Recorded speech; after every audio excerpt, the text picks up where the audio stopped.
Everybody, welcome to again. I think it's my 10th year now coming to this conference. So I am associate professor at the University of Malta and head of department of the Department of Languages and Humanities and Education. Practically, my main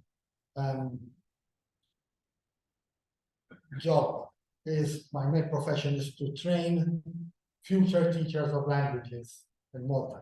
And I will speak about this in my presentation, even because given the number of changes and developments that over these past years have happened, we felt the need to change our program, which leads to teacher training. I'm going to talk about our course. We use the 3+2 system in line with the Bologna process. So first, the students obtain an undergraduate bachelor's degree in the language or languages they would like to teach. And then they will come to us for a 2-year full-time master's in teaching and learning. It's a professional master's course in teaching and learning. So 2 years of pedagogy and teaching techniques. Now, obviously, if society changes, our classrooms change. And we all know that classrooms change very rapidly, and very often teachers complain of reform fatigue. How many times are we going to change teaching systems? How many times are we going to change the syllabus? How many times are we going to change how things work? My answer is always, if we don't change, we become obsolete. If society is changing, we have to change at an even faster speed, because otherwise we will be out of sync. And I'm not going to go all through the changes that are taking place. This morning in the keynote speech, my colleague spoke about AI, which is a big change in the way we look at education. But there are other issues, large class sizes, assessment pressures, limited resources, changing society, mixed classes, mixed ability classes, multicultural classes, multi-ethnic classes, and so on and so forth. These are all challenges that we need to take into account when we are preparing our future teachers. Now, our course, which is a 2-year master's degree, gives teachers the teaching warrant. So as practically now in Malta, as soon as our students or student teachers graduate, they obtain their master's in teaching and learning, automatically they are awarded the teacher's warrant. And our course usually ends in June. By September, they have full employment in schools. We have a large need for teachers, because unfortunately, due to all these changes going around, a large number of teachers are resigning or finding alternative jobs due to pressures, etc. So there's always a big need for newly qualified teachers. Now, I would like to open the brackets before I talk about the contents of the course, because we have redesigned the course, and I am responsible for this course as far as languages are concerned and humanities are concerned. In fact, in my department, we have Italian, French, German, Spanish, Maltese as a foreign language, English, religion, history, European studies, and social studies. That is my department. Quite a handful, but I'm very pleased with my work. Now, in our course, we work very closely with schools. In fact, as soon as our students enroll for the course, the first thing we do is we assign them a school. So students are paired with schools, and every Wednesday, once a week, they do not come to university for lectures, but they go to the particular school where they have hands-on experience from the very first week, teaching, observing teachers, following teachers, etc., etc. So this is a very important practice. Then they have a full teaching practice period in the first year, which is a 6-week teaching practice.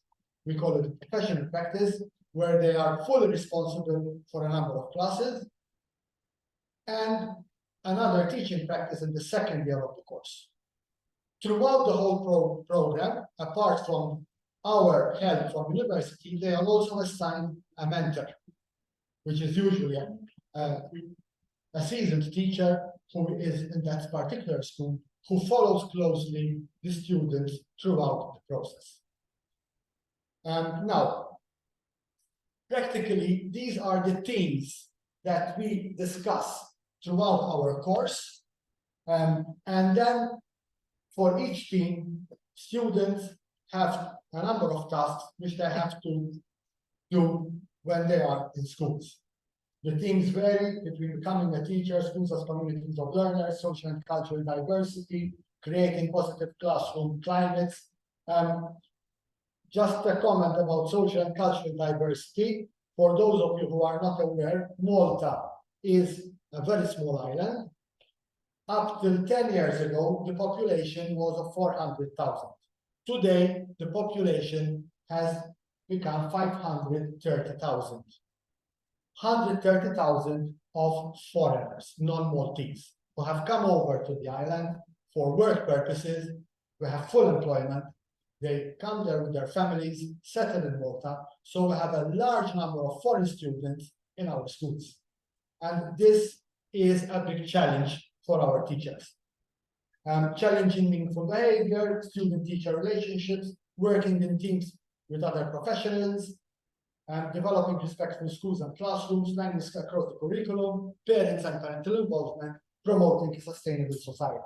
So these are the generic topics which we discuss during our lectures, and then they have to go to schools every week and observe and do tasks which are directly linked to one of these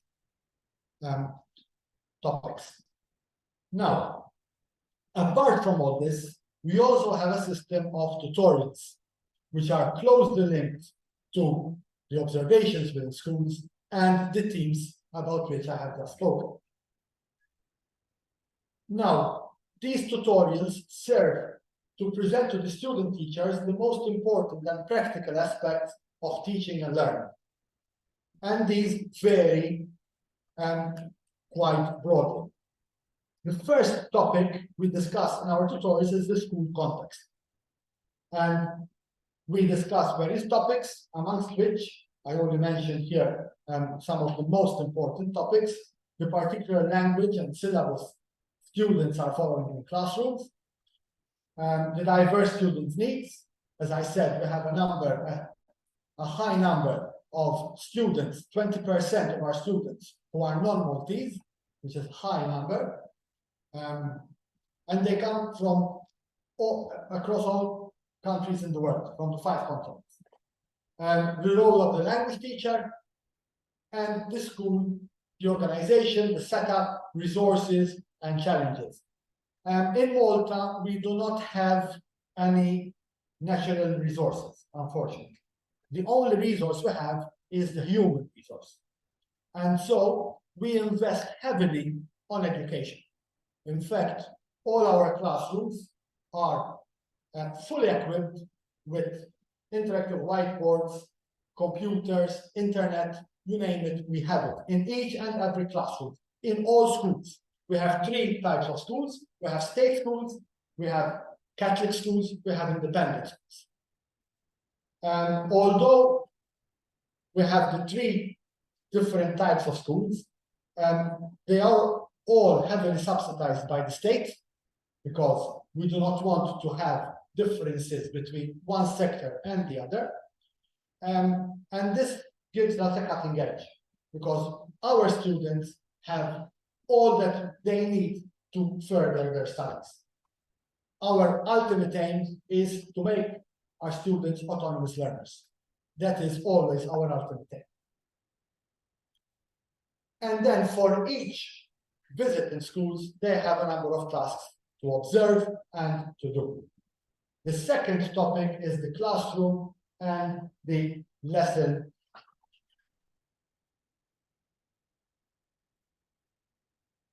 planning, which is of fundamental importance. How are classrooms formed, learning outcomes, how do you write learning outcomes, how do you assess learning outcomes, how do you help your students reach learning outcomes, how to plan for a lesson, from the very basic to the most complicated aspects of a lesson. And content. What content do we need to present to our students? This varies from one subject to the other. We have subject specialists in our faculty. So each student, each subject has its own road path to follow, but then we all come together for these aspects. The third topic is lesson development. Today, you hear people say, well, students do not need teachers today. They can learn anything from the internet. I beg to differ. Teachers are one of the most important resources that exist. And as we also heard in the keynote this morning, the human aspect, the human element is fundamental. And the way our teachers interact with the students. It's not about imparting information. Internet has taken over. But it's how we make our students love the subject, how we make our students love the language they are learning. That is our ultimate aim. And how do we do this? Through the passion and the love we personally show in class. So the approaches we use in classrooms, classroom management skills. Classrooms have become very, very challenging places to work in. Different behavior patterns, students with family problems, with societal problems, they come to class and they carry all this baggage with them. We have students coming from war zones, we have students coming from deprived areas. So we have to be able to help all these different students with all the needs, with all their necessities. So classroom management is of fundamental importance. And the use of the target language. There was a time when we used to say, if you're teaching Italian, you have to speak exclusively in Italian. If you teach English, you have to speak exclusively in English. Now, this has proven, or maybe it's no longer 100% correct. Why? Because unfortunately, or fortunately, I don't know, we have students coming in school in the middle of the year, at the end of the year, after a month, after 2 months, coming from different. I'll give you an example.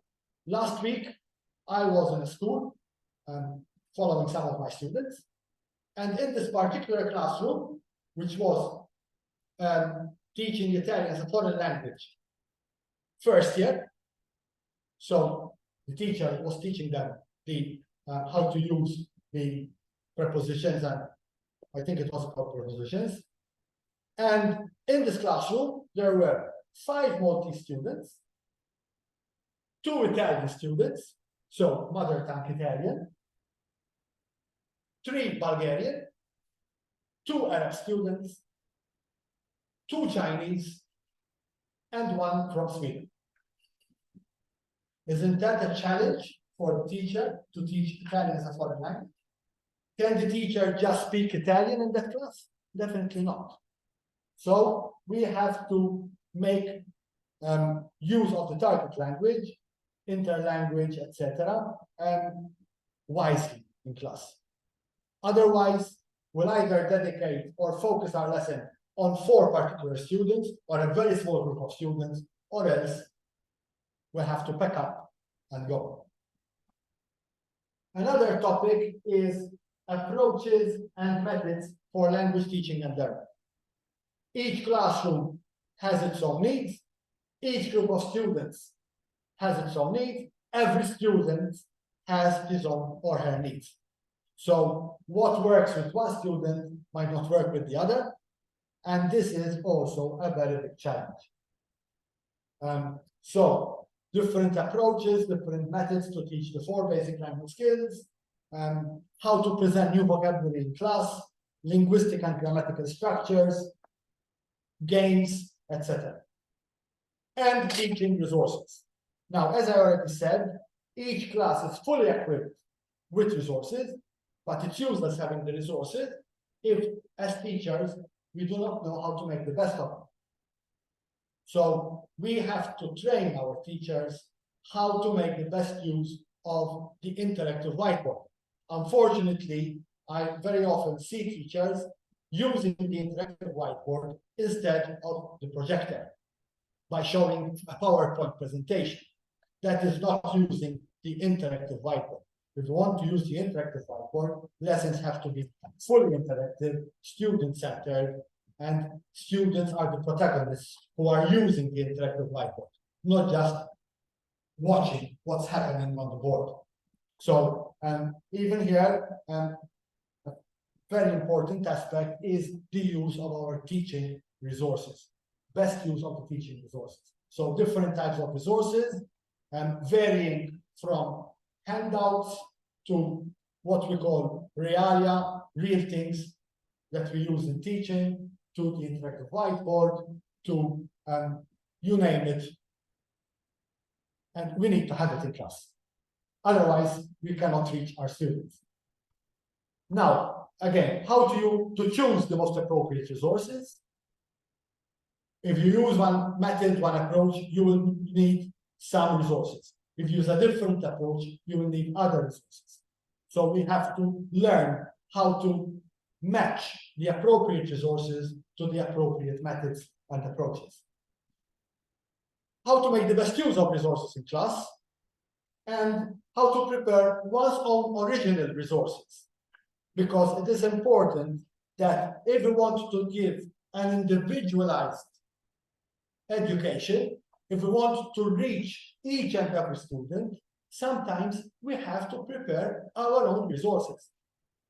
Because although we have textbooks, although we have working books, although we find an infinite number of resources online, we might have particular students who need a particular type of resource, which you will never find online, you will never find in books. So we teach our students how to prepare online resources, how to prepare manual resources for the best use of our students, in the best interest of our students. Then there is the learning process. Okay, tasks assigned for class and for home. Even here, homework. Should we give homework? How much homework should we give? Should we base our assessments on homework? Should we base our assessments on classwork? I always tell my students, if you give tasks for homework, okay, it's fine, but don't assess students on homeworks. You can never say who did it, how it was done, when it was done. So assessment should be based on work done in classrooms, not at home, or who knows where. Student participation, autonomous learning, group activities, and individual learning. And the final topic we discuss is assessment. This is always a hot potato. Types of assessment to you: formative assessment, summative assessment, the final exams, end of year exams. A whole debate is going on currently in our country about whether we should keep end of year examinations, end of schooling examinations, or should everything be formatively assessed throughout the years. So this is something we're still discussing, and that will have repercussions on our course, because if we change the system in our country, we have to change the contents of our course again. Self-assessment, and when I say self-assessment, both from the teacher's point of view, but also from the student's point of view. We have to teach our students how to self-assess, because This is a life skill. If we do not learn how to assess ourselves, our weaknesses, our strong points, we will have a problem in life. And an analysis and feedback. I believe very firmly on the feedback teachers give to their students. I think it's one of the most important aspects in teaching. Telling a student your work is not correct is definitely not enough. It's a disservice to the student. Tell me why. Tell me how I can improve. Show me how. So feedback is very, very important. Okay, I think that's it. Thank you very much.